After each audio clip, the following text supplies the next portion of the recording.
بسم الله الرحمن الرحيم. مقعي ومحمد إسمان مكرام حقيقة ضلت ورباهينتا الصومالية سوما Somali Media Association oo ay ku midaysan yihiin warbaahinno kala duwan ee Soomaaliya maanta waxaan rabaa inaan hambalyo halkan uga diro jaamacadda Hiiraan oo u dabaaldegaysa sanad guuradii 14aad markii la aasaasay ee ka soo wareegtay aniga waxaan kamid ah dadkii wax ku soo bartay jaamacadda Hiiraan oo maanta aqoontii iyo cilmigii aan ka soo bartay ayaan uga shaqaysanayaa meelaha aan ka shaqeeyo marka waxaan u mahadcelinayaa maamulka iyo jaamacadda iyo dadkii lahaa aasaaska jaamacadda suurtagalna ka dhigay in aniga qayb ka noqdo inaan wax ka soo barto oo aan maanta ku intifaaco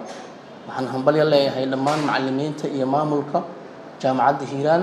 waxaan u rajaynayaa sanado badan oo dadaalkii ugu bixiyeen mid lamid ah inay ku bixiyaan ardada Soomaaliyeed oo ay waxbarashada kala duwan u sameeyaan mar kale waxaan hambalyo leeyahay maamulka iyo macallimiinta iyo guud ahaan jaamacadda Hiiraan dadkii aasaaskooda ka dambeeyay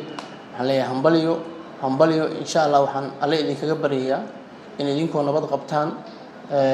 أغري الدنيا وإله أجر ذيك السيد ذلك وحبر الشيء الديان كسميسان السلام عليكم ورحمة الله وبركاته.